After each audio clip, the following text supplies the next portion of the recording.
What's the most terrifying thing in the world? The answer to this question may vary depending on where you live. However, the whole world will to some extent share a mutual denominator, which is terrorism.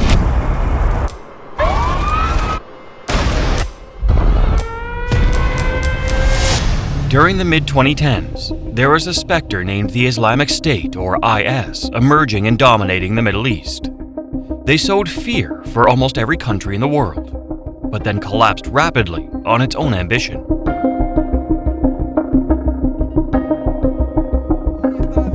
أمانة ثقيلة فوليت عليكم ولست بخيركم ولا أفضل منكم. The man on your screen is Abu Bakr al-Baghdadi. He is a Sunni Muslim, but the way he worshipped Allah horrified the whole world. Baghdadi was the one establishing the Islamic State IS in April 2013. The seed for this ambition actually dated back to the early 2000s. American and coalition forces are in the early stages of military operations to disarm Iraq, to free its people, and to defend the world from grave danger. The U.S. intervention in Iraq, more generally the Middle East, revived the jihadist movement that had been hibernating in this region after the Cold War. Muslims, with their absolute faith in Allah, wished to drive all Western enemies and infidels out of their lands using violence or suicide. Outstanding in this chaos was al-Qaeda, led by the notorious Osama bin Laden. Just like a conglomerate, al-Qaeda had its branches in Middle East countries, one of which was located in Iraq. In 2006, this branch was renamed the Islamic State in Iraq.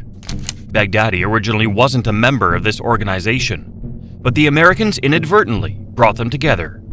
Early 2004, Baghdadi was captured in Camp Bucca. Here, he befriended important figures of al-Qaeda in Iraq, even got connected with this organization later that year. Thanks to these relationships, after being released in 2006, Baghdadi joined the Mujahideen Shura Council. Also in that year, this council was dismissed and inherited by the Islamic State in Iraq. But Baghdadi's top-climbing path didn't end here. He reached the position of senior counselor in 2008. 2 years later, when the most elite commander duo of ISI was assassinated, Baghdadi was officially voted to be the supreme leader of this organization. With his supremacy, Baghdadi used the Takfiri ideology to guide ISI. If you have the impression that Islamists are all thugs, then Takfiris are their godfathers. This is the most extreme form of extreme Islam. Takfiri states that the final purpose of Muslim existence, and also the ISI, is to serve Allah's ideas on the world. Therefore, all enemies and obstacles on this path must be mercilessly eliminated. Whether they're foreign intruders, Muslims of different sects, or even Sunni Muslims who disagree with this view, Takfiri gives them a free ticket to log out of the world. Then, those obsessed with this perception can establish an Islamic empire under the rule of the caliph they believe to be the prophet of Allah. So, with this firm vision, Baghdadi dove into action. In 2011, in the context of the Syrian riot, he sent spies to this country and launched an Islamic State branch here. In 2013, he merged ISI and the Syrian Islamic State to create the terrorist organization IS that we know today. It took them only a year to gain their first military victory. That was the ambush in 2 Iraqi and 1 Syrian cities. From then on, IS consistently occupied territories in these 2 countries, regardless of how much resistance efforts from the legal governments backed by the US, Iran, and Russia.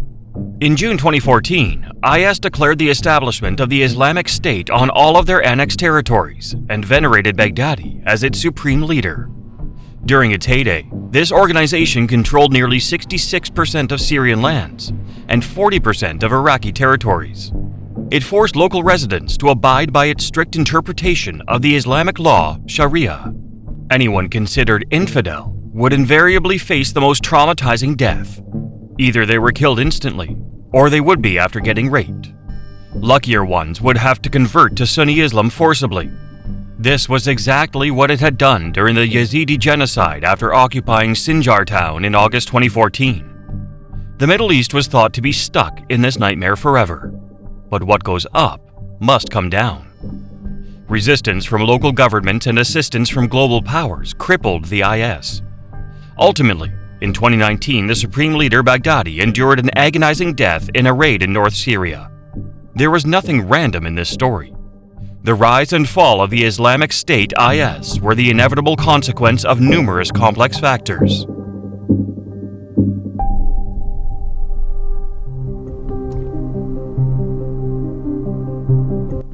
For a forest to bloom, a suitable environment is a precondition. Alright, in 2003, the US invaded Iraq and activated jihadist mode of Muslims. We've discussed this in the previous section, but the US was more ambitious. Understanding the sanity of extreme terrorists, the US decided to filter out the Iraqi government. Saddam Hussein disappeared. His Ba'ath Party cabinet was forced to leave. History called this the de-Ba'athification. The civil side was done. Now it was the military's turn. The Iraqi armed forces were dismissed. As per estimation, about 100,000 officials and soldiers under Hussein's administration were fired. After ruthlessly purging the former Iraqi regime, the US propped up Nouri al-Maliki, the Shia Muslim Prime Minister of Iraq. This turned the unemployed individuals into a bulge of angry, disenfranchised Sunni technocrats. That's right, they were Sunnis. Naturally, they sought somewhere that could contain them, especially in terms of religious faith. IS took the stage. This number of manpower was like a fortune to the IS, as they had been working in the government and military. IS could totally make use of this to refine its power. Having a workforce with both quality and quantity, IS aimed to expand its territories. What could be better than commissioning spies when your neighbor was having troubles? That is how IS took more than 1/3 of Syrian lands. We've mentioned the event in which Baghdadi sent his confidants to Syria to establish an IS branch here when this country was undergoing a civil war. But why Syria? Why wait until this country plunged into chaos? Returning in time a bit, we can meet this man, Bashar al-Assad, the iron fist of Syrian politics. An Alawite minority but reigned over a country with 64% Sunnis. Assad's rigid rule sparked ethnic dissent inside Syria. What came had to come. IS hit the jackpot. With the extreme Takfiri, IS saw this as a golden opportunity to realize its dream of expanding territories and establishing the Islamic Caliphate.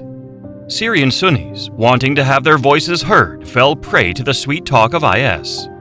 Takfiri, originally a violent ideology, suddenly became unexplainably attractive. IS also proved themselves to be professional content creators on social media platforms. For example, in 2014, IS created Twitter accounts for each of its protectorates, then posted images about constructions of infrastructure to spread the idea of Takfiri and consolidate its legitimacy. Not very good news, but still traveled fast. IS attracted the attention of worldwide Muslims. Since 2011, this organization has recorded 22 to 31 million enrollments, creating a strong soldier network. And to enlarge its forces, IS kept digging the 1,000-year hatred between Shia and Sunni Muslims. In Iraq, people thought that the pro-US government could do something. But al-Maliki proves himself to be on par with Assad. Being born as a Shia dissident with Saddam Hussein, although he declared sects equality, but in fact, Maliki carried on Shia-favoring policies. His government was even backed by Iran, a country in which Shias are the majority. This caused a feeling of unfairness among the Sunnis. IS clung on to that excuse and rose on behalf of the Sunnis to protect their rights. It skillfully exploited sectarian divisions to strengthen their internal power. Many researchers even considered that IS had way better recruitment than al-Qaeda. And so, a half of the path on establishing the Islamic Caliphate was done.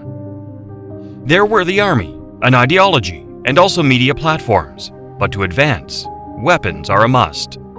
Whereas buying weapons requires money, IS was not only an excellent content creator, it was also a talented merchant. You are seeing maps about mineral resources in Iraq and Syria, and if we overlay the IS territories map, we can see that lands under this organization's control possesses an abundant amount of resources. According to estimation, the total value of these resources can be up to $2 billion USD.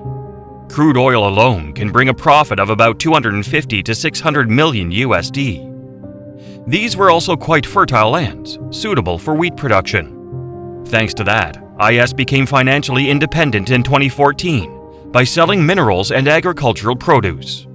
IS also collected taxes from residents under the name of religion in its annexed territories. The common tax threshold that the EU investigated was 2.5% of the total income. In some places, it charged 10%. This revenue, according to the UN calculation, could help IS earn 900 million USD per year.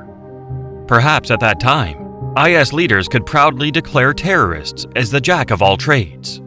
But before reaching that apex, it also underwent difficulties, from kidnapping for ransom to bank robberies and soliciting external support. Most importantly, the external support was still maintained even during IS heyday. Of course, this amount of money didn't come from governments, as no countries recognized the Islamic Caliphate. It came from several individuals in Qatar, Saudi Arabia, UAE, and some other Islamic countries. So, no need for international recognition, but IS still managed to build its own national model. But just like the Ottoman Empire or any other previous Islamic nations, the apex of prosperity also means an inevitable decline in the future.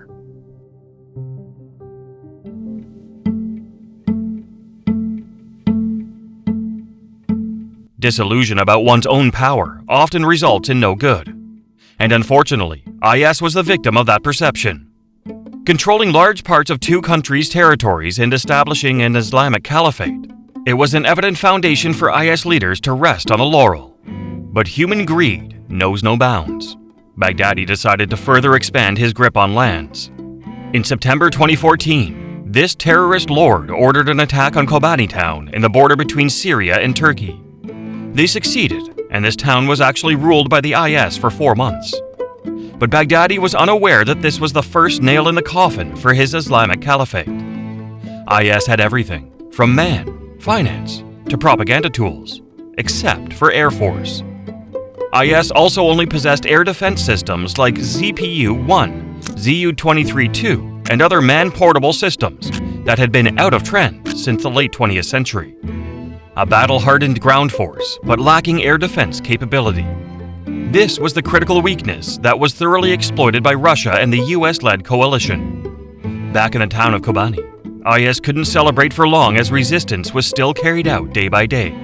If IS managed to occupy this town on September 22nd, then right in the next day, the US conducted a bombing operation in Syria to counter this organization.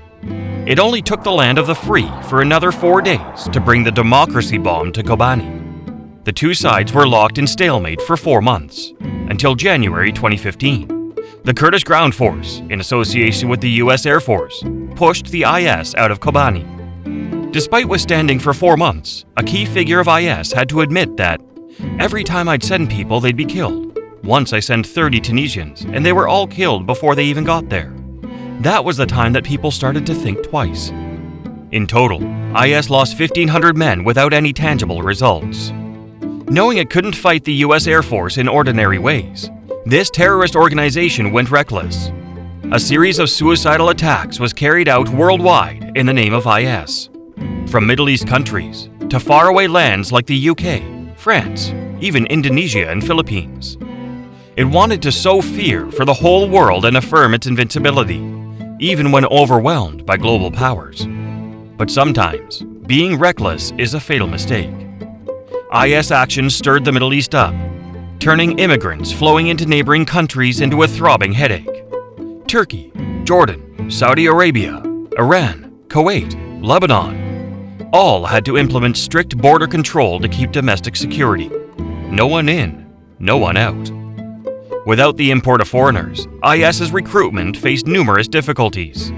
Not to mention that they dared to attack the UK and France, forcing these two countries to join hands with the US in air raids. What's more dangerous than a country's air force? 3 countries' air forces. Even 4 if you also count the bombing operation of Russia in Syria. These forces were a steadfast shield protecting the Iraqi, Syrian, and Kurdish army on the ground against the bullets of IS. By 2015, the US-led coalition had conducted 8,000 air raids targeting the Islamic State bases. Facing such a power, IS gradually lost its territories. Additionally, The aforementioned efforts also caused IS financial sources to evaporate. As we have mentioned, this terrorist organization earned money mainly by taxing, selling resources in controlled territories, and smuggling through neighboring borders. But now, oil rigs were all air-raided, territories were shrinking, borders were sealed off. Everything turned IS into a broken man, with no resources, no people, and border freedom to make ends meet. Looking at this table, you can see that IS revenues disappeared by a half in just 1 year. Everything was like a snowball. It kept rolling until reaching a bigger size. But it all started from IS ambitions, and so they lost grips of what they used to control. Eventually, in January 2019, Baghdadi and his inner circle were left to make a final stand in the small town of Baghouz. Amidst that winter night, the buzzing sound of US drones was like a reminder of their last remaining minutes. Outside, the Kurdish force was closing in, waiting for an attack order, but Baghdadi escaped to North Syria. He was quickly caught, and during his last moments, Baghdadi resigned to his fate. The empire of IS was reduced to dust. The fear of an Islamic caliphate partly faded in the Middle East. But the seeds of the extreme is like weeds, scattering all over the globe until someone comes and eradicates it to the roots. Baghdadi is dead. The IS caliphate no longer exists either. But terrorism is still a spectre of international security. Early 2024, ISIS-K, a branch of IS, conducted an attack in Moscow, leading to 130 casualties. This event showed the world that terrorism is the hardest disease to cure in international security, and maybe the roots of this disease will never be completely removed.